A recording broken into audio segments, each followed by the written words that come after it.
नमस्कार, मैं राजकुमार Chaudhary civil jobs academy में आपका स्वागत करता हूं। जैसा कि हम जानते हैं कि एमपीएसआई के संबंध में नोटिफिकेशन और सिलेबस के बारे में जानकारी दी हुई है और यह जानकारी इस मध्य प्रदेश राजपत्र में दिया हुआ है।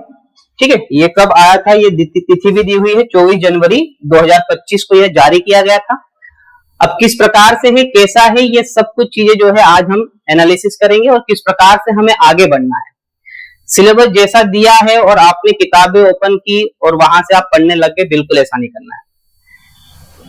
ठीक है, तो नॉलेज के साथ हमें गेन करना है, तथ्यात्मक चीज नॉलेज, और नॉलेज के साथ फिर विजडम के साथ हमें आगे बढ़ना है कि हम उस पर निर्णय कैसे लें। क्योंकि सिलेबस छोटा सिलेबस नहीं है, बड़ा सिलेबस है, तो इसको छोटे में किस प्रकार से समेटना है और इस पर क्वेश्चंस किस प्रकार से बनेंगे, प्री में कैसे बनेंगे, मेंस में कैसे बनेंगे, इन सारी चीजों के बारे में हम आज चर्चा करेंगे। ठीक है, तो सबसे पहले हमें प्री के एग्जाम के बारे में देखना होगा, प्रारंभिक परीक्षा के बारे में जानना होगा। और प्रारंभिक परीक्षा की अगर हम बात करें तो प्रारंभिक परीक्षा जो है इसमें 100 प्रश्न होंगे। कितने क्वेश्चंस होंगे? 100 प्रश्न होंगे।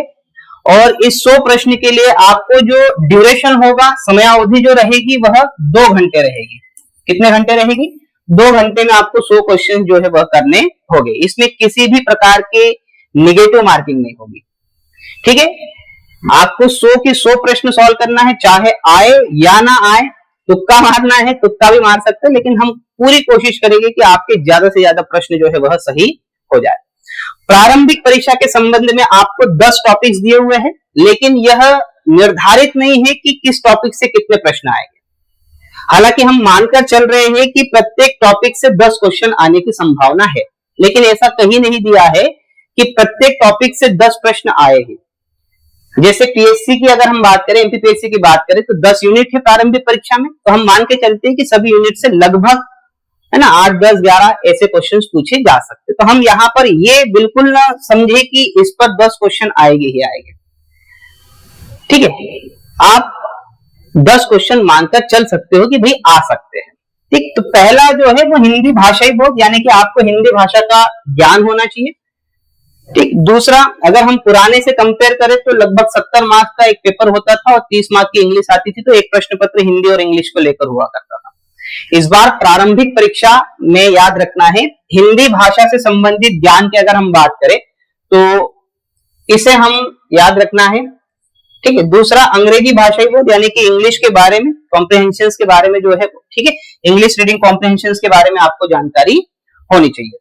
ये 2 पेपर जो थे, या ये 2 जो टॉपिक है, ये पिछली बार के जो है वो उसको वेटेज को कम कर दिया गया है। जो 30 का वेटेज था और जो 70 का वेटेज है, अब उसको थोड़ा कम कर दिया गया, समेट दिया गया है। तीसरा है विश्लेषणात्मक क्षमता, यानी कि आपके निर्णय लेने की क्षमता कैसी है, डिसीजन मेकिंग कैसा है, डाटा इंटरप्रिटेशन से संबंधित यहाँ पर प्रश्न पूछे जा सकते हैं, रीजनिंग से संबंधित यहाँ पर प्रश्न पूछे जा सकते हैं। ठीक है, चौथा है इतिहास, हिस्ट्री से संबंधित, जिसमें आपको एंशियंट हिस्ट्री, मिडाइवल, मॉडर्न, ये तीनों ही इतिहास के पार्ट्स जो होंगे वो यहाँ पर आपको पूछे जाएंगे। भूगोल के संबंध में भी याद रखना है, वर्ल्ड ज्योग्राफी और इंडियन ज्योग्राफी दोनों ही आपको परिपक्व करना होगा। दोनों ही टॉपिक्स को जो है, दोनों ही पार्ट्स को जो है वो आपको अच्छे से करना होगा।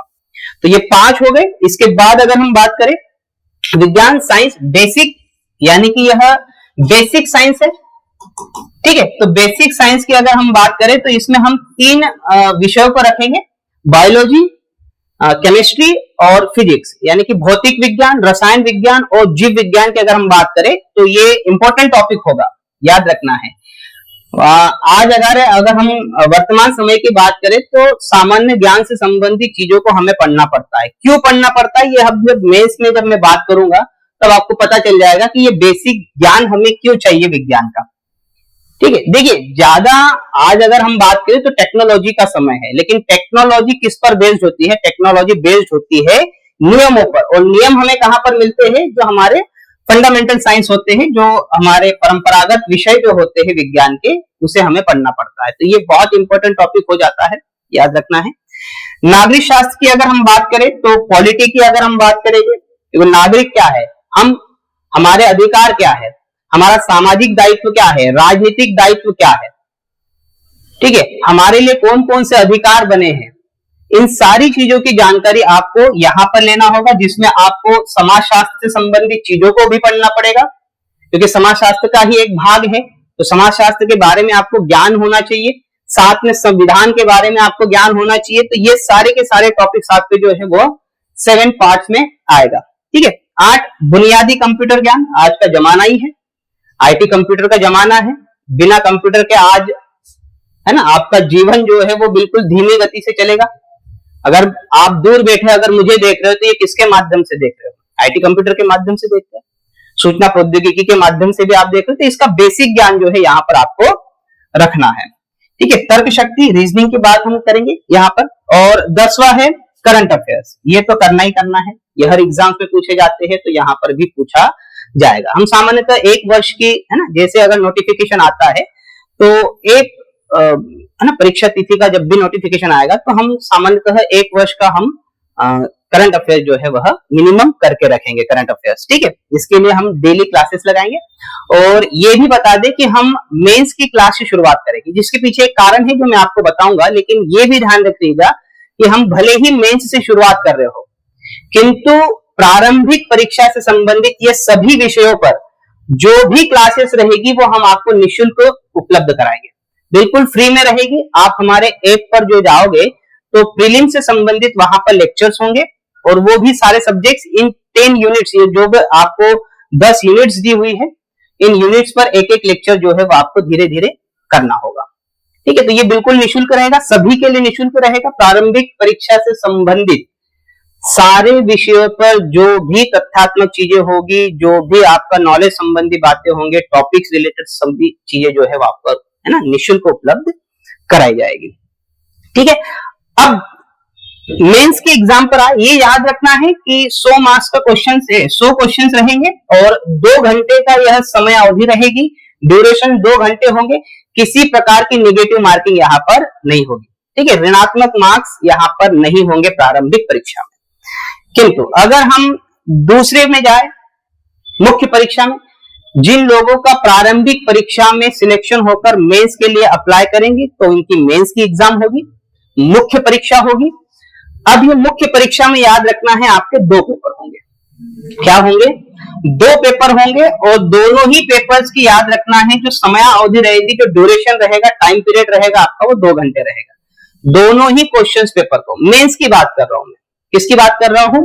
मेंस की बात कर रहा हूं। तो मेंस में आपको याद रखना है 2 पेपर रहेंगे।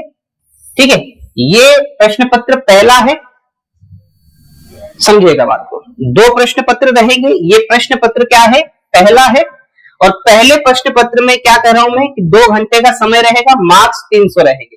कितने रहेंगे? 300 मार्क्स रहेंगे। समझ में आ गया मैं क्या कह रहा हूं? हम प्रारंभिक परीक्षा से अब निकलकर मेंस की परीक्षा में आ गए हैं, मेंस के सिलेबस पर आ गए हैं।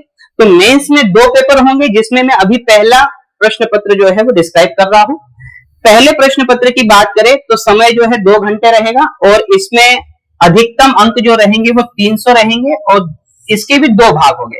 लेकिन यहां पर यह ध्यान देने योग्य बात होगी कि यहां पर नेगेटिव मार्किंग होगी।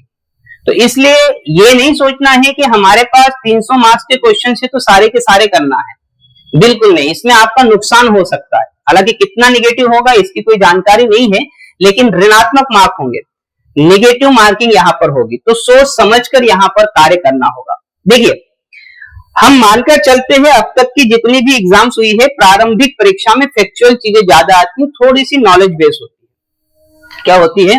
थोड़ा सा नॉलेज बेस पर जो है वहां पर क्वेश्चंस आपको पूछे जा सकते हैं, थोड़ा तर्क ज्ञान। ठीक है ना, हमें ज्ञान कितना है, फैक्चुअल चीजें क्या होती है, ये चीज कहां पर है, समझ में आ गया? नॉलेज बेस कि मध्य प्रदेश के पश्चिमी क्षेत्र में काली मिट्टी का निर्माण कैसे होगा, तो आपको नॉलेज होगा क्यों आया, किस प्रकार से आया, समझ में आ गया ना? तो ये चीजें हैं। अब जहां पर तर्क और नॉलेज आपको मिल जाता है तो फिर आपको निर्णय लेने की क्षमता जो है वह विकसित करनी होगी। निर्णय लेने की क्षमता का तात्पर्य होता है कि आप में विजडम कैसे आएगा, तो वो तथ्यात्मक चीजें प्लस नॉलेज, और फिर उसके बाद आपको स्वयं में जो होगा वह निर्णय लेने की क्षमता होगी। भाई मैं यहां पर खड़ा हूं, आज अगर मुझे केवल और केवल अगर तथ्यात्मक चीजें पता होती, थोड़ा बहुत नॉलेज होता, लेकिन मुझे स्वयं से डिसीजन लेना नहीं आता तो क्या मैं यहां पर टीचर बन पाता? नहीं, क्योंकि नॉलेज देने से कोई टीचर नहीं बनता है।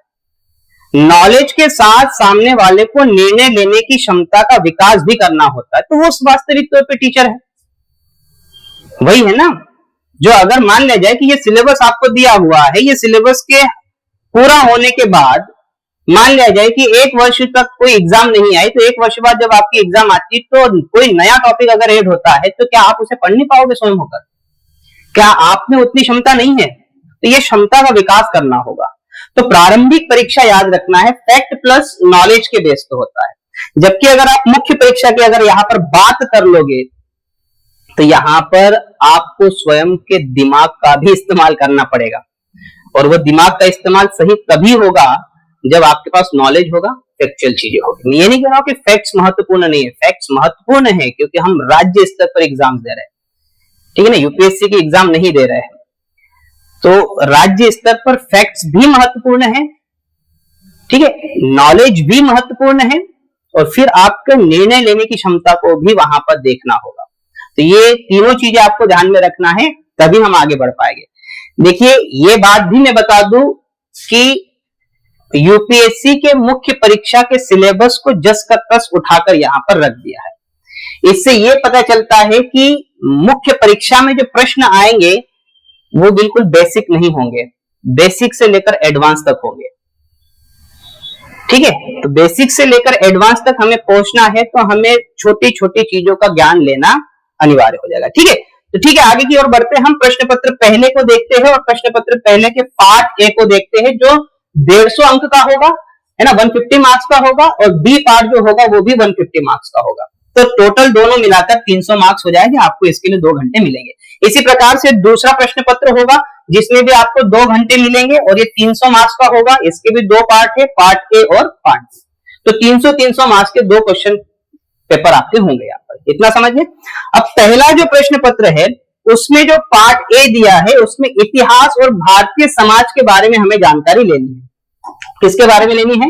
इतिहास और भारतीय समाज के बारे में हमें जानकारी लेनी है। इसके अंतर्गत कौन कौन से टॉपिक्स है वो हम बाद में चर्चा करेंगे। मोटे तौर पर देख लीजिए, इतिहास और Bharatiya Samaj, history and Indian society, आपको इतिहास के बारे में बात करनी है, भारतीय समाज की अवधारणा को आपको पढ़ना होगा, और भारतीय समाज में ही हम नागरिक है। तो यहां पर नागरिक शास्त्र में मैंने क्या कहा था प्री में, सोचिए, है ना, ये आपको सिविक्स में दिया है, नागरिक शास्त्र में दिया है। तो नागरिक शास्त्र मैंने कहा ना कि राजनीतिक दायित्व के साथ साथ सामाजिक दायित्व क्या है, इसके लिए आपको समाज के स्ट्रक्चर को देखना होगा, समाज शास्त्र को पढ़ना होगा, समाज की संस्कृति को जानना होगा। तो टॉपिक तो प्री के वैसे भी मेंस में कवर होना है और डिटेल में कवर होना है, समझिए। अभी तो मैंने एक ही टॉपिक बताया, ऐसे में बहुत सारे टॉपिक्स बताऊंगा अभी आपको, ठीक है। तो हिस्ट्री एंड इंडियन सोसाइटी आपको यहां पर आ गया। दूसरा, शासन, संविधान और राजनीतिक सामाजिक न्याय और विधान, ये भी नागरिक शास्त्र का भाग आ जाएगा, यानी कि नागरिक शास्त्र के बहुत सारे टॉपिक्स यहीं पर कवर हो जाएंगे। तो अलग से आपको किसी प्रकार के नागरिक शास्त्र को पढ़ने की आवश्यकता नहीं होगी। हालांकि प्री में हम आपको लेक्चर्स बताएंगे, सारे कुछ चीजें लेंगे, लेकिन समय व्यर्थ नहीं करना है। जब वो सारी चीजें यहाँ पर मिल रही है तो उसके लिए अलग से समय व्यर्थ नहीं करना है, और यहाँ पर डिटेल में पढ़ना होगा। अगर आप प्री का पहले पढ़ रहे हो तो एक तो समय की बर्बादी होगी, ठीक है ना, और दूसरा कि आपको डिटेल जानकारी नहीं मिलेगी, फिर आप वापस से मेंस को पढ़ोगे, फिर शुरू से स्टार्ट करोगे। तो इससे अच्छा है कि आप मेंस को पहले तैयार कर लीजिए, प्री तो अपने आप हो जाएगा, प्री में आपको ज्यादा समय नहीं लगेगा, ठीक है। आगे की ओर बढ़ते हैं।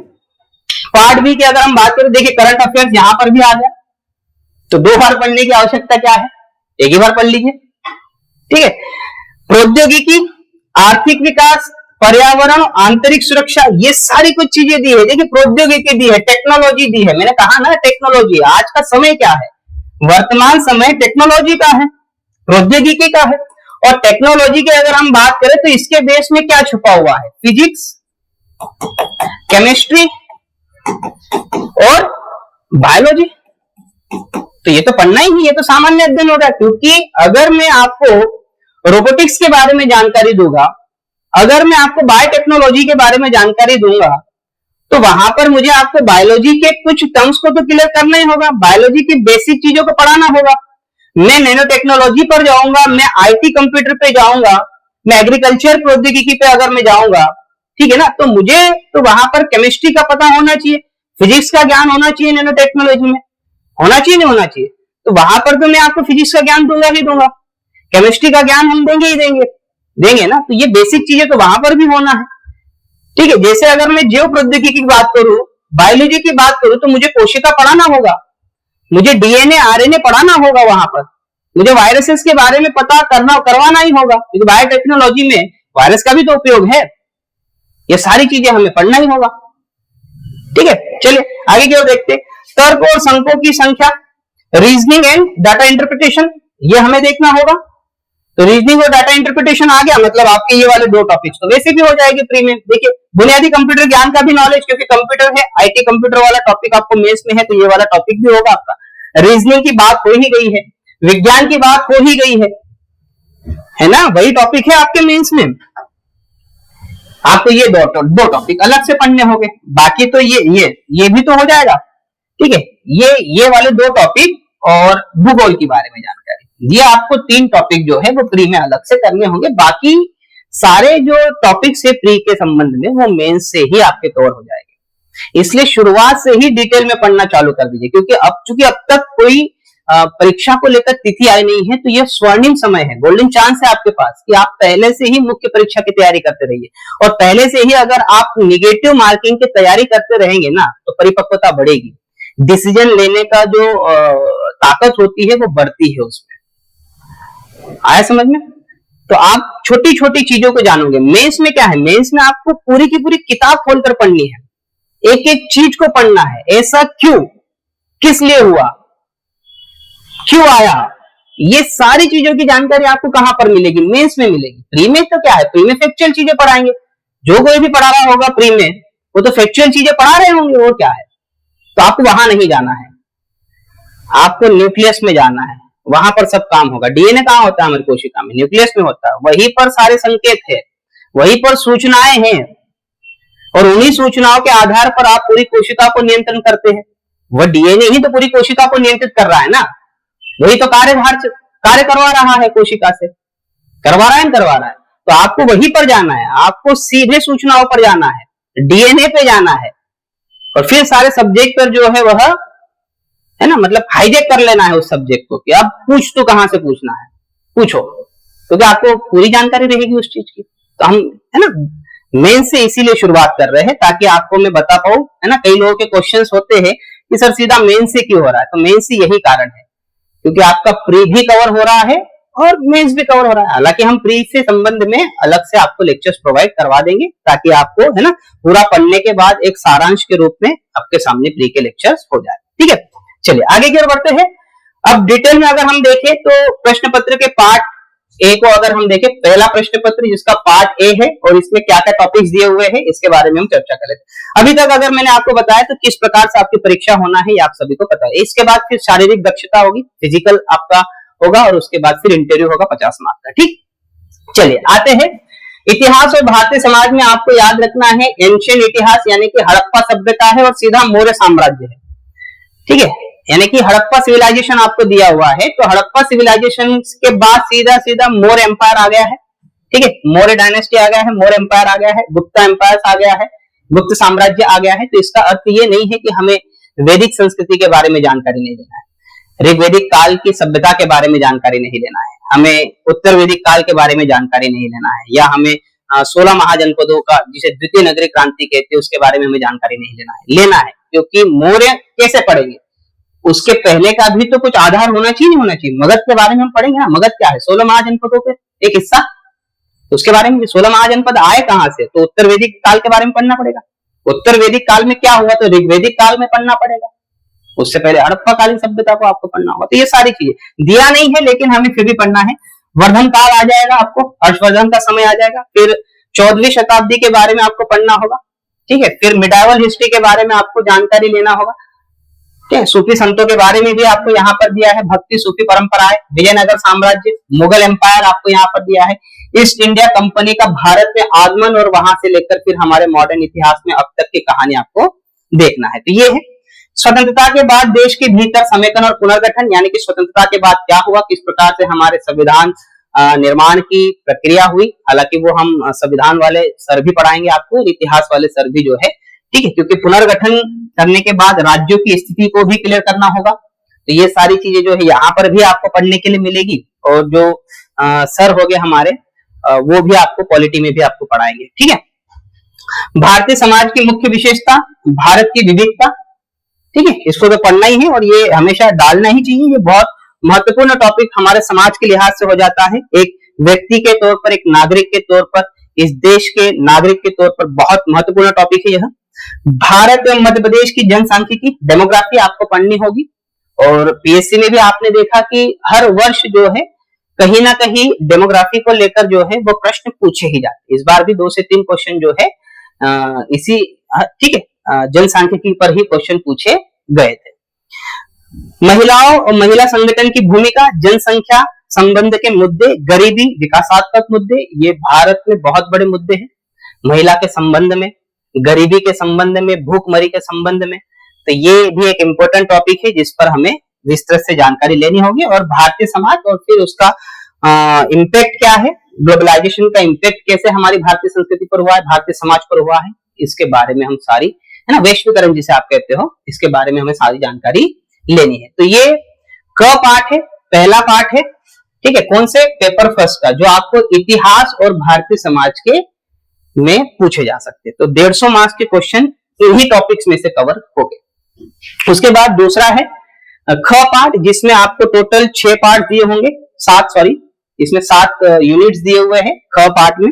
बी पार्ट में याद रखना है तो शासन, संविधान, राजनीतिक, सामाजिक न्याय और विधान, यानी कि governance, constitution and polity, social justice and legislation के बारे में हमें जानकारी लेना होगा। मतलब क्या है भारतीय संविधान का ऐतिहासिक आधार, मैंने कहा कैसे बना, इसके लिए कौन कौन सी आधारशिलाएं थी। ऐसे ही तो नहीं बन गया ना कि भाई बैठ गए लोग और बन गया हमारा संविधान, ऐसा बिल्कुल नहीं। उसके पीछे की एक लंबी कहानी होगी, वर्षों का संघर्ष होगा, कई लोगों का होगा। तो इसको यहाँ पर हम रखेंगे, भारतीय संविधान, ऐतिहासिक आधार, विकास, विशेषताएं क्या है हमारे संविधान की, संशोधन कब कब हुए, क्यों हुए, इन सारी चीजों के बारे में जानकारी लेना है। प्रमुख प्रावधान क्या है और बुनियादी संरचना क्या है। इसके संबंध में क्वेश्चन जो है पीएससी में भी पूछा गया था, केशवानंद भारती केस के बारे में, बनाम केरल के बारे में, ठीक है। तो संघ और राज्य के कार्य, उत्तरदायित्व, संघीय ढांचे से संबंधित मुद्दे, यानी कि functions and responsibilities of the union and the states, ठीक है, उसके संबंध में इश्यूज कौन कौन से हैं, चैलेंजेस कौन कौन से हैं, इसके बारे में हमें देखना होगा। शक्तियों का हस्तांतरण किस प्रकार से किया जाता है संघ और राज्य के बीच में, ये महत्वपूर्ण है। और वर्तमान समय की राजनीति को देखते हुए याद रखना है, ये वाला टॉपिक भी महत्वपूर्ण बन जाता है हमारे लिए। विभिन्न अंगों के बीच शक्तियों का पृथक्कीकरण, सरकार के 3 अंग होते हैं, हमें पता है, ठीक है, कौन कौन से होते हैं, विधायिका, कार्यपालिका और न्यायपालिका, ठीक है, यानी कि लेजिस्लेटिव बॉडी, एग्जीक्यूटिव बॉडी और जुडिशरी बॉडी, इनके बीच में शक्तियों का विभाजन किस प्रकार से है, ये सारी चीजों के बारे में हमें यहाँ पर जानकारी मिलेगी। संसद क्या है, पार्लियामेंट, ठीक है, और हमारे राज्य की विधायिका की संरचना, उनके कामकाज, उनके विशेषाधिकार के बारे में हमें जानकारी लेना होगा, ये टॉपिक आपको दिया है। कार्यपालिका और न्यायपालिका की संरचना, यहाँ पर विधायिका की संरचना दी है, यहाँ पर कार्यपालिका की संरचना है, ज्यादा अंतर नहीं है। केंद्र की और राज्य की संरचना जो है वह लगभग, ठीक है, तो सेम ही होती है, लेकिन आमूलचूल जो अंतर होंगे वो सर आपको बता देंगे डिटेल में। हालांकि ये अपने अपने विषयों को लेकर सर डिटेल में डिस्कस करेंगे ही करेंगे, ठीक है। केंद्र और राज्यों द्वारा आबादी के कमजोर वर्गों के लिए कल्याणकारी योजनाएं हमेशा से ही पूछी जाती है, ये वाली। गरीबी और भूख से संबंधित मुद्दे, तो ये सारे टॉपिक जो है आपको पार्ट बी में जो है वो पूछे जाएंगे। तो पहला प्रश्न पत्र जो है वो इतना बड़ा टॉपिक है, इतने हैं, तो इसको समेटना किस प्रकार से है, कैसी योजना बनाना है, इसके बारे में हम सब कुछ आपको बताएंगे, बशर्ते आप शुरू से जो है वो लेक्चर्स को देखना है, एक एक चीज बेसिक से, भले ही आता हो फिर भी पढ़िए उस चीज को, ठीक है। चलिए आगे की ओर बढ़ते हैं। प्रश्न पत्र दूसरा है जिसका पार्ट ए है, ये टेक्नोलॉजी बेस्ड होगा, और टेक्नोलॉजी के बेस पर याद रखना, मतलब थोड़ा सा साइंस का पोर्शन यहाँ पर होगा, फिर चाहे वो मैथ हो, फिर चाहे फिर वो कौन सा हो, फिजिक्स हो, केमिस्ट्री हो, बायोलॉजी हो, एनवायरमेंट हो, यानी कि थोड़े साइंस के विषय है। तो अगर हम प्रौद्योगिकी के बारे में बात करें तो उसके साथ साथ में आर्थिक विकास, पर्यावरण और आंतरिक सुरक्षा, इन सभी का संबंध प्रौद्योगिकी से है। बिना टेक्नोलॉजी के आप आर्थिक विकास की कल्पना नहीं कर सकते हो, और आज टेक्नोलॉजी है तभी तो हम, याद रखना है, हमारे आंतरिक सुरक्षा को मजबूत बनाए रखे हुए। रॉ किसका इस्तेमाल करती है, आईबी किसका इस्तेमाल करती है, ठीक है ना, सीबीआई किसका इस्तेमाल करती है, टेक्नोलॉजी का ही तो प्रयोग कर रहे हैं। कर रहे नहीं कर रहे, कर रहे हैं। आज हम सैटेलाइट से जो है वो सीमाओं की निगरानी कर रहे हैं, तटीय सीमाओं की निगरानी कर रहे हैं, किसके कारण, टेक्नोलॉजी के कारण। कर रहे नहीं कर रहे, कर रहे हैं। अब ऐसा थोड़ी कि टेक्नोलॉजी वहां पर भी, हथियार बनाने के लिए भी, जल्दी से हथियार बनाने के लिए भी हमें रोबोटिक आर्म्स की आवश्यकता होती है, तो रोबोटिक्स टॉपिक भी हमें पढ़ना पड़ेगा। रोबोटिक्स कैसे होने चाहिए, है ना, कंप्यूटर्स कैसे होने चाहिए, तो कृत्रिम बुद्धिमत्ता, आर्टिफिशियल इंटेलिजेंस, ये वाले सारे टॉपिक्स यहाँ पर दिए हुए हैं। देखिए, विज्ञान एवं प्रौद्योगिकी का विकास, अनुप्रयोग और रोजमर्रा के जीवन पर इसका प्रभाव, ये कोई अलग से टॉपिक नहीं है, बल्कि प्रत्येक टॉपिक का रोजमर्रा जीवन पर कोई ना कोई प्रभाव होगा। तो ये वाले टॉपिक को अलग करके नहीं पढ़ना है भाई। मैंने अगर सूचना प्रौद्योगिकी ली, इंफॉर्मेशन टेक्नोलॉजी अगर मेरे पास यहाँ पर है, तो इंफॉर्मेशन टेक्नोलॉजी का विकास कैसे हुआ, उसके क्या अनुप्रयोग हैं, और हमारे रोजमर्रा के जीवन पर इसका क्या प्रभाव है, ये तो हमें हर टॉपिक में लेना होगा। तो कई लोग जो है इस टॉपिक को अलग करके पढ़ाते हैं कि भाई क्या क्या है, भाई उससे क्या लेन देन, हमारे लिए सारी चीजें हैं। हम हर हर हर प्रौद्योगिकी का कोई ना कोई उसका इतिहास होगा, वो कैसे विकसित हुआ, और विकसित होने के बाद उसके आज क्या प्रयोग है, और रोजमर्रा के जीवन पर इसके इंपैक्ट क्या है, पॉजिटिव नेगेटिव दोनों ही एस्पेक्ट को हम देखेंगे। ये सारी चीजों को समझना है। इसके अंतर्गत हमें याद रखना, अंतरिक्ष को देखना है, स्पेस टेक्नोलॉजी को देखना है हमें। स्पेस टेक्नोलॉजी के बाद हमें कंप्यूटर यानी कि आईटी कंप्यूटर फिर से आ गया, जो आपके प्री में भी है, ठीक है। Robotics, nano technology, biotechnology, artificial intelligence, और आर्टिफिशियल इंटेलिजेंस को याद रखना हम साथ में पढ़ेंगे, रोबोटिक्स, आर्टिफिशियल इंटेलिजेंस। बौद्धिक संपदा अधिकारों के बारे में हमें बायोटेक्नोलॉजी से ही रिलेट करके देखना है, यानी कि इंटेलेक्चुअल प्रॉपर्टीज जो होगी आपकी, उसको हम बायोटेक्नोलॉजी से रिलेट करके ही पढ़ेंगे, क्योंकि वो उसी के साथ है। बायोटेक्नोलॉजी अगर हम पढ़ेंगे तो फिर इंटेलेक्चुअल प्रॉपर्टीज को भी हम पढ़ेंगे ही पढ़ेंगे, ये ना, issues related to intellectual property rights, ठीक है। तो इसी से हम आगे की ओर पढ़ेंगे, ठीक है। इसके बाद एनवायरमेंट का टॉपिक आ जाता है। जैव विविधता क्या है, उसका संरक्षण किस प्रकार से किया जाता है, हमारा वातावरण कैसा है, हमारे वातावरण में प्रदूषण को हम पढ़ेंगे, और उस प्रदूषण से हमें किस प्रकार के, है ना, उन समस्याओं से किस प्रकार से हमें निराकरण उनका करना है, ये सारी चीजों के बारे में, यानी कि ये भी एक बड़ा टॉपिक है, ठीक है। यहां से भी क्वेश्चंस बहुत सारे पूछे जाते हैं। भारतीय अर्थव्यवस्था तथा योजना, संसाधनों को जुटाने, प्रगति, विकास तथा रोजगार से संबंधित मुद्दे भी हमें यहाँ पर देखने होंगे, ठीक। 5 ये पॉइंट हो गए। फिर छठा पॉइंट है नवीन तकनीकी।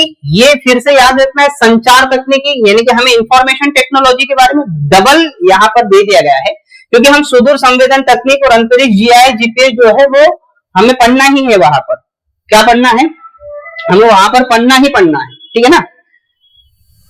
इसके साथ साथ याद रखना, देखो, नैनो टेक्नोलॉजी, पुलिसिंग, यातायात, स्थानिक नियोजन, गृह एवं क्रीड़ा आदि क्षेत्र में इनके प्रयोग देखेंगे भाई, सभी चीजों के प्रयोग देखेंगे आप। इन टेक्नोलॉजीज का उपयोग आज हम कर रहे नहीं कर रहे, कर रहे। मेरी जो इंफॉर्मेशन वो आप तक पहुंच रही, टेक्नोलॉजी का उपयोग हुआ है नहीं हुआ, इन सारी चीजों के बारे में हम पढ़ेंगे, ठीक है।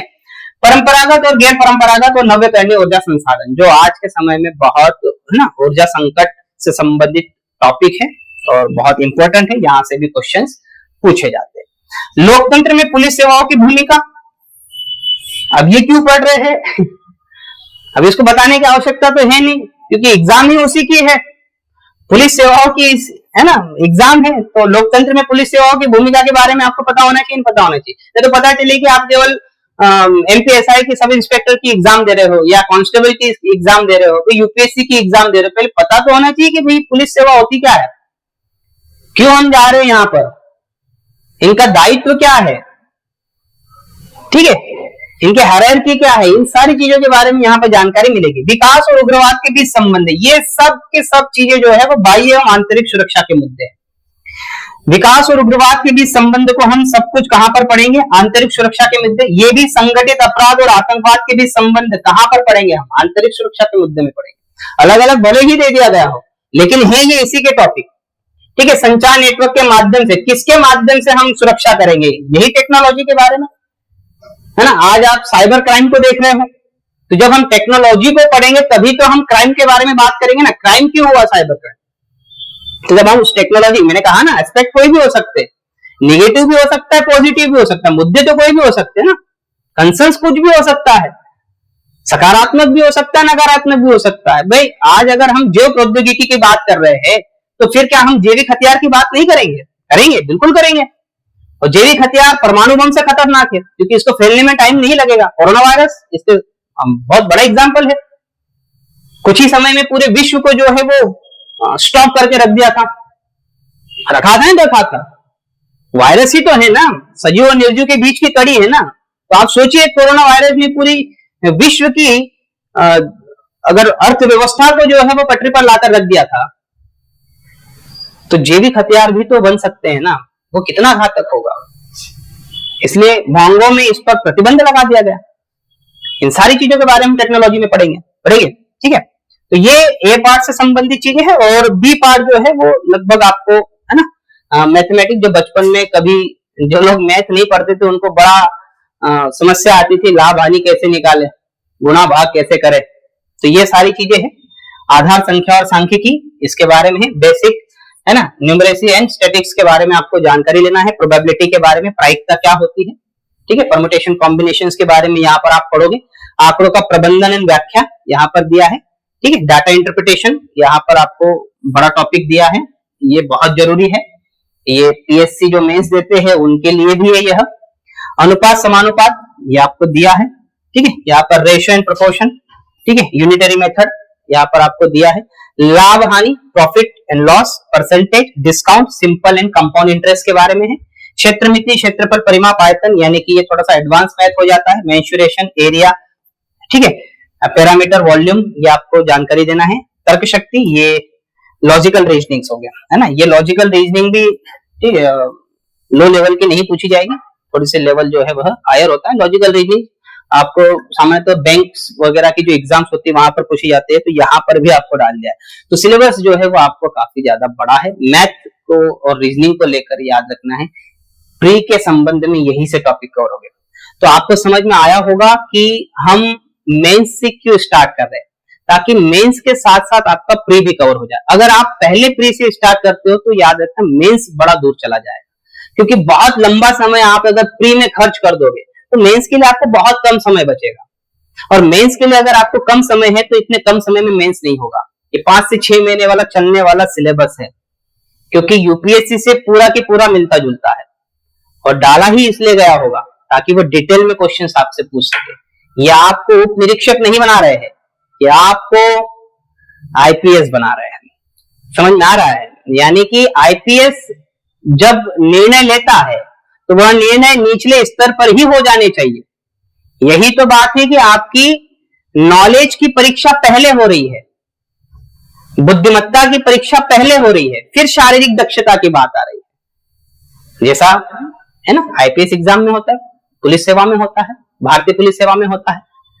तो आप ये सारी चीजें जो आईपीएस वहां पर जान रहा है, अधिकारी जान रहा है, आईपीएस अधिकारी जान रहे होंगे, वो सारी जानकारी आपको एक उप निरीक्षक के लेवल पर होनी चाहिए। इसलिए ये सिलेबस रखा हुआ है, तो ज्ञान भी तो अथाह होना चाहिए। इसलिए याद रखना है आपको किस प्रकार से आगे बढ़ना है, कैसे बढ़ना है, ये सब हम आपको जो है वह दिशा निर्देशन देने का कार्य करेंगे। और इन सारी चीजों के लिए याद रखना है आप हमेशा बने रहिए, ठीक है। तो उम्मीद है कि आपको ये सिलेबस के बारे में समझा होगा, मेंस कैसे करनी है, प्री कैसे करने हैं, ये सारी चीजों के बारे में हमने जानकारी आपको दे दी है, ठीक है। मेंस के साथ ही आपको प्री के भी पार्ट्स को करना होगा। भाई आपने मेंस के 2 पेज पढ़ लिए, उसमें से 10-15 क्वेश्चन ऐसे बनेंगे जो प्री के लिहाज से होंगे, वो हम अलग से निकाल देंगे। कैसे निकालेंगे वो हम है बता देंगे आपको, ठीक है। लेकिन इतने बड़े सिलेबस को अपने है ना इर्द गिर्द नहीं रखना है कि भैया बहुत बड़ा है, इधर ये रखेंगे, इधर ये रखेंगे, इधर ये रखेंगे, इधर है। कंफ्यूज नहीं होना, बिल्कुल नहीं, सिस्टमेटिक वे से चलना है। भूगोल भी पढ़ेंगे हम, उसकी चिंता नहीं करनी है, और निःशुल्क पढ़ेंगे। प्री की क्लासेस जो है वह निःशुल्क होगी, सारे लेक्चर्स मिलेंगे। अगर हम पॉलिटी यहाँ पढ़ रहे हैं तो पॉलिटी के लेक्चर्स प्री में भी मिलेंगे, ठीक है। अगर हम यहाँ पर बायोटेक्नोलॉजी या नैनो टेक्नोलॉजी पढ़ेंगे, रोबोटिक्स के बारे में पढ़ेंगे, इंफॉर्मेशन टेक्नोलॉजी कंप्यूटर्स के बारे में यहाँ पढ़ेंगे तो वहां पर भी आपके लेक्चर्स होंगे फ्री के, लेकिन वो तथ्यात्मक बेस पर होगा क्योंकि नॉलेज यहाँ पर ले चुके हो आप। मेंस में आप नॉलेज ले चुके हो, वहां पर आपको क्या लेना है, तथ्यात्मक ज्ञान लेना है, ठीक है ना। जब मैं यहाँ मेंस में पढ़ाऊंगा तो भाई मेंस में मुझे कोई लेन देन नहीं है कि भाई कोशिका की खोज किसने की, ठीक है ना।